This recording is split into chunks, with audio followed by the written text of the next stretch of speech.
mboten tunggal obat napa pun medis pun nggih napa niku nek ngarane herbal lintu-lintu pun nggih pun ten Jawa napa nek ngarane terapi pun nggih. Lajeng kula sakit maune namung kolesterol kalih asam urat. Diobati benten malah parah niku tambah kenging diponis diabetes, darah tinggi, lajeng infeksi saluran kencing, lajeng madarane niku abuh. Nggih. Berarti pun campur-campur. Sampun campur-campur kula sampun putus asa, Pak. Kula sampun 2 tahun mboten purun ngunjuk obat. Lajeng kula mireng herbal pipro apik-apik niku kula ngrugah malih pengen tumbas. Nggih, lajeng diserani juga kula obat sembarang mbok ombe ora mari. Wah yakin pegak. Aku yakin, pokoke aku tak tukokno tapi kudu yakin lho ya. Ya aku yakin.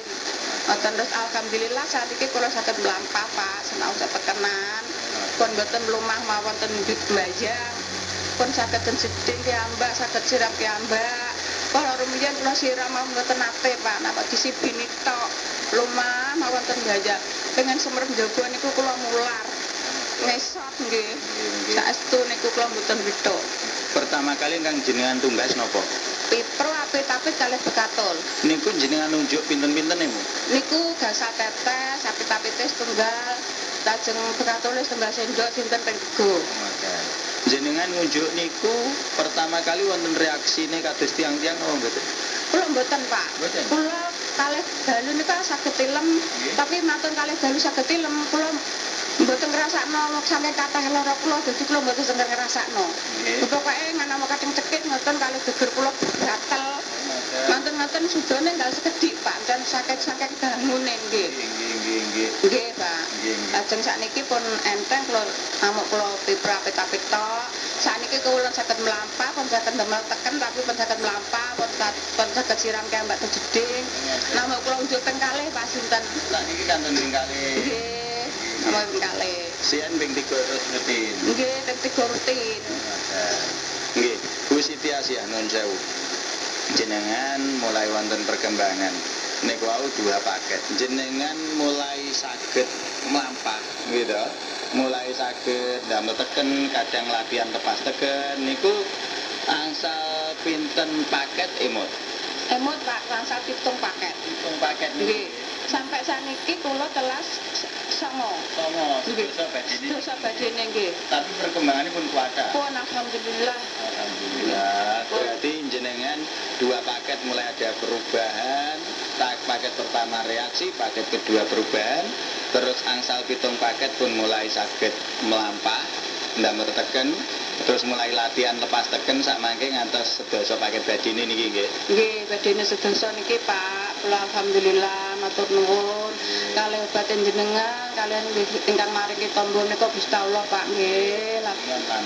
Nggih, nama kula niku. Nggih. Nuwun sewu Bu Siti Asih. Jenengan mundhut pipro apik-apik bekatul lajeng jenengan nunjuk sak mangke sampun kathah perubahane. Keluarga dos pundi remen napa? Nggih, remen sanget banten ibu kula, derek kula sami remen. Nggih. Padahal sakderenge tumbas pripun? Nggih, pun gara kula niku mboten saged gesang ngeten sih. Kula pun putus asa 2 tahun mboten purun nginem obat.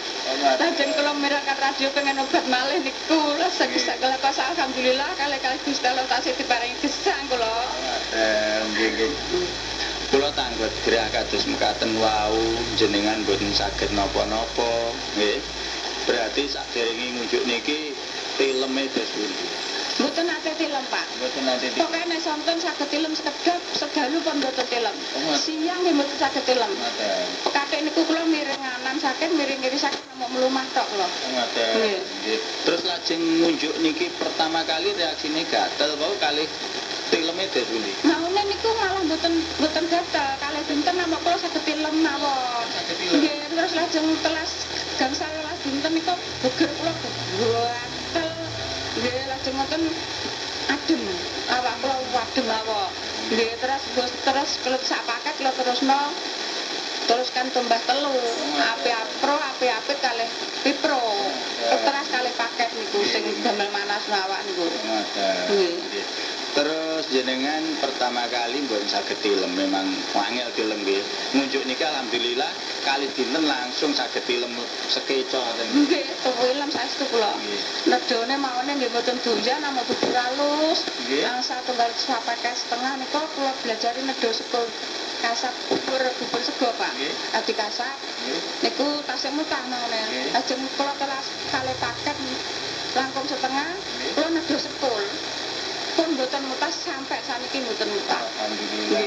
Pun sayur napa mawon kula nedho, Pak. Sambel. Nggih. Sambel nggih pun saged. Pun saged.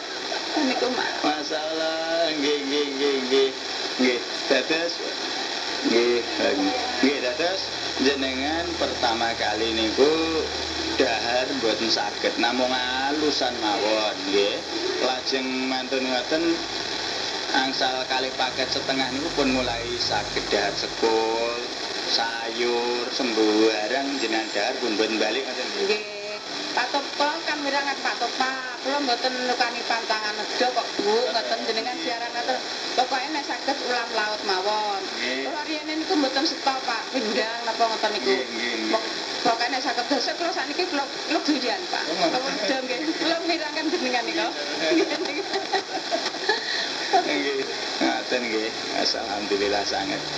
Perasaan ten manah jenengan sakniki pripun sampun panggihaken judul saged gerah pun dangu pun nelasaken sembarang kalir nggih sampun iris-iris sembarang kalir niki perasaan jenengan ten manah dos pundi?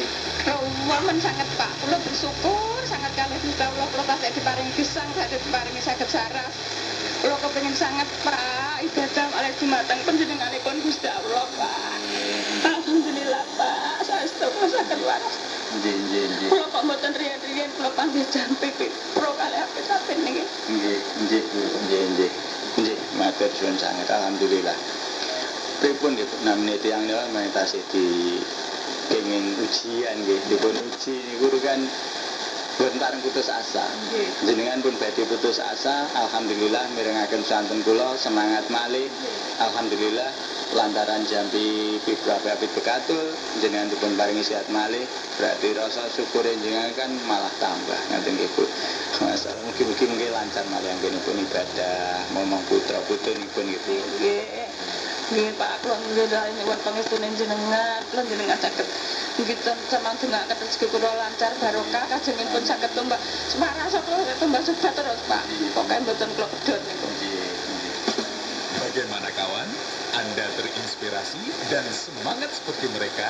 Dan selalu respon keluhan penyakit Anda dan segera konsumsilah Herbal Vipro yang dikombinasikan dengan Herbal Alfia Fix secara rutin agar segera tuntas penyakit Anda. Informasi lainnya bisa Anda ikuti di pengakuan informasi selanjutnya.